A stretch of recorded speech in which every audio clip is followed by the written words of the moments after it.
The results are in. Donald Trump and Joe Biden will get most of Colorado's delegates, though Nikki Haley will claim some too. Police say a drunk driver tried to run away from a deadly crash in Lakewood. He tried to run twice. We just tackled him down. These guys weren't going to let that happen. The clouds will stick around through tomorrow with a chance of snow in the metro area later this week. With each brushstroke, The color is definitely a signature of mine, I would say. a black artist is adding some vibrancy to the Colorado Avalanche jersey. 9 News at 10 starts now.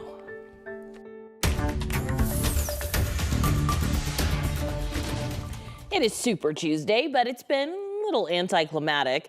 Former President Trump won big, gaining the majority of delegates in more than a dozen states, including right here in Colorado. A good night for President Biden as well, despite an effort in Colorado to try and win away some of his delegates. 9 News political reporter Marshall Zellinger is joining us now. Marshall, today isn't necessarily winner take all. It's weird because these elections are run by the political parties with different rules than a general election. So finishing first does not mean you win everything. Colorado Republicans have 37 delegates to send to the national convention where the nominee is picked. And if you get 20% or more, you get delegates like both names here. Statewide, former President Trump and Nikki Haley have both more than 20%. So Trump will earn more delegates. So yes, he wins Colorado, but he does not get everything Colorado has to give. On the Democratic side, President Biden will get everything Democrats have to give. There are 87 delegates to go to the national convention to pick the Democratic nominee for president, and Biden will get all 87, because on the Democratic side, you need 15% of the vote to get a delegate. And in a very distant second is non-committed delegate, which would send a delegate to the convention to vote for no one, not even Biden. There was a late, organized effort by Denver Democratic Socialists and the Colorado Palestine Coalition to get people to vote non-committed. Basically a protest against Biden because he hasn't been able to get a ceasefire in the Israel-Hamas conflict. I asked one of the protest voters if voting non-committed today still means that she would vote for Biden in November. In November, I will choose not to vote, and that in itself is a protest vote. I will turn in a ballot that says I'm not voting for either candidate. And then what will happen is one party or the other will win, and they'll blame people like me for not winning. But they don't have anyone to blame but themselves. We've been very clear on what it's going to take to earn our vote. And if they're not willing to do that, then I'm not willing to vote for them. Getting back to how delegates are awarded, it's confusing because the results are done statewide and by congressional district. For instance, Nikki Haley in this purple area of Denver, she is leading Trump in Congressional District 1. That's why that's shaded in purple, and they'll both get delegates for that congressional district, but Haley will get a little bit more, just like Trump will get more than Haley for winning all of Colorado. All these purple counties are the ones where Haley slightly leads Trump, if it's any consolation to the Haley supporters. Okay, Marshall. So it's the primary caucus, not really one or the other. And it sounds like the a same thing caucus in to me. Vermont, where Nikki Haley won. Right. There are 17 delegates to be dished out in Vermont. Nikki Haley won the state. So I believe she gets 9 for winning the state, but then just like I described, you divvy up the state into the congressional districts. I think that may be how they do it in Vermont. So Trump will still get some delegates in Vermont, but Nikki Haley will get more. And again, Nikki Haley won Vermont, Donald Trump won Colorado, but they split delegates because we've just taken the caucus, the confusing caucus math, and brought it into our living rooms for the primary. To make it even more confusing. Yes. Yes, all right. Marshall, thank you. Students at the University of Denver held a bit of a watch party tonight for Super Tuesday. Some of those students traveled to the Iowa caucuses back in January with a group from their class taught by political science professor Seth Maskett. He tells us he plans to teach tomorrow about who runs political parties these days.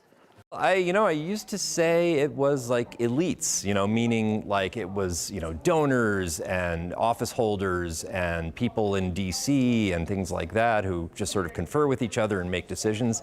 And to some extent that's still true, but it may be changing in the era of Donald Trump, where it seems more like it's a lot of, grassroots.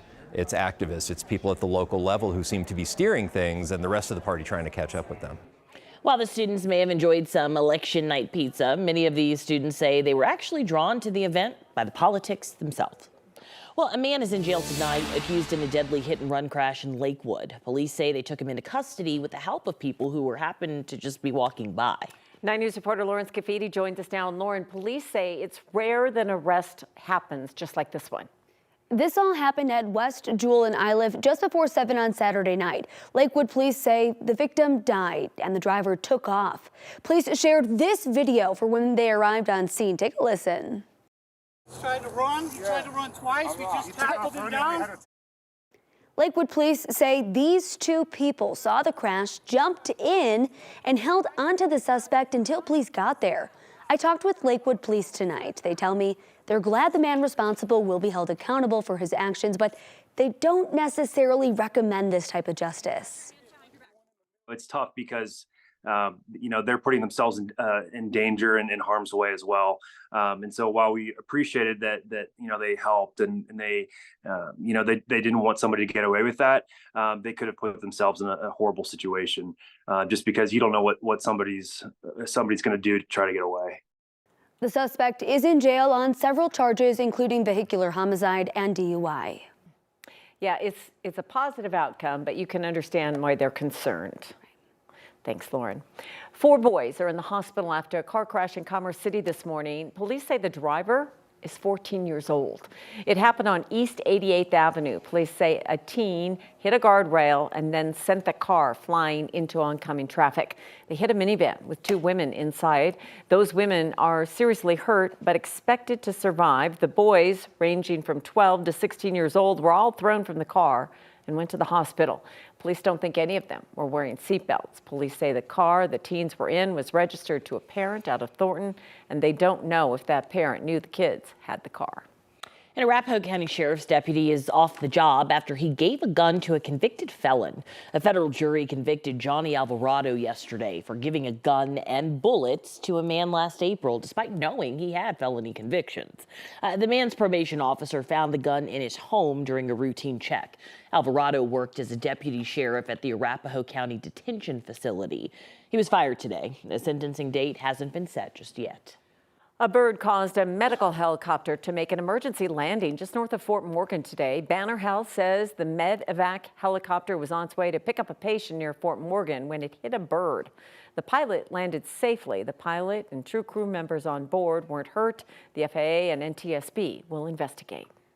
Giving you a live look at Denver tonight. Pretty cloudy in the metro area. We are expecting some snow to move in Thursday, though. So let's check in with our girl, Kathy Sabin, tracking it for you on a nice little pleasant night. I know. Hi, ladies. We've got the high cloud cover out there, and it just made it feel cooler today than it actually was. We were in the 50s, but when that wind kicked in, you really did feel the chill in the air. A few snow showers coming down in the high country on radar, but this isn't the system. It won't be here until Thursday afternoon. Temperatures starting to come down, 28 now at DIA. 36 in Pueblo, 27 in Kremling. Lighter winds out of the south, but those winds will be increasing ahead of this Pacific cold front, which will bring in additional snowfall tomorrow. Now, at this point, no advisories for travel, but that will be changing. Here in Denver, the clouds will move out tonight. We get more sunshine tomorrow. It's going to be a beautiful day. In the afternoon, clouds increase, but really the precipitation doesn't get going until Thursday afternoon in the form of rain, and then flipping to all snow Thursday night into Friday. Several inches of snow possible, but this is a fast-moving system. It's out of here by Friday afternoon. And we're looking at that 1 to 3 inch range for snowfall, the way the models have it at this point, but we're watching it very closely. Temperatures in the 30s between now and about 6 a.m. And coming up, this Thursday storm, the timing, the impacts, and how much rain or snow you can expect. I'll break all of it down for you in just a bit.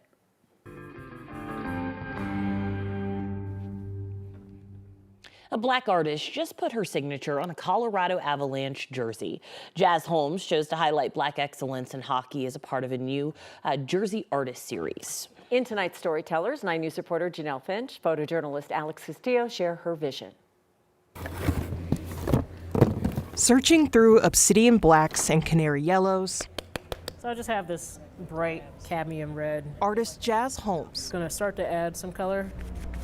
finds the perfect hue to bring her subject to life. The color is definitely a signature of mine, I would say. Jazz always knew her career would take her to a canvas. And I couldn't really think of doing anything else, really, with my life. Like, I've just been drawing forever. But she never saw her canvas as a jersey. No. No, this is the first for me. Not until the Colorado Avalanche asked her to reimagine one of its uniforms for Black History Month. She knew before she put pen to paper, she wanted to highlight a Black athlete. As soon as you type in his name, it's just like him smiling, like to the point where his eyes are closed. Like you don't really see his eyes at the time because he's always smiling. The subject she chose gave her limited options. But when I was asked, I realized I don't know a single hockey player that is Black. That didn't even pop into my head. I can name a couple that are really famous hockey players, but none of them are Black people. And that's a huge issue for me, where it makes you feel like you don't really have a connection to that sport when you should, because they exist and they're out there. One Black NHL Hall of Famer wore burgundy and blue for the Avs between 2014 and 2017. Ginla slides it across. He scores! Number 600 off the skate of Muzzin. Jerome Ginla. So I see someone who's just really proud of what he does, who's done a lot for the Black community in hockey especially, and just someone who's happy. Jazz had less than a week to bring each element together. So I plan on actually gilding parts of this jersey in gold and lightening this red a little bit and then adding Black to it. But then making him this colorful centerpiece on the back that just pops out from those colors, because he seems like a colorful personality, and our culture is just so colorful, whether it's about food or music or expression. Like I need to bring that in there. Fans, I'm now joined with Jazz Holmes. While I was doing research, I just kept coming across Jerome Ginla over and over again, and his smile just like lit up the room every single time I saw a photo, and I wanted to paint him on a jersey, and he was my biggest inspiration for this project. Jazz's completed jersey was displayed in Ball Arena for the last 2 weeks of February, allowing hockey fans to appreciate all the colors in the league's history. Awesome, thank you so much. Yeah, thank you. Thank you. I appreciate it. Janelle Finch. I tried my best. 9 News. Throughout Women's History Month, we'll be sharing stories like this of leading ladies past, present, and future in Colorado. You can see more stories like this now on 9news.com/women's history.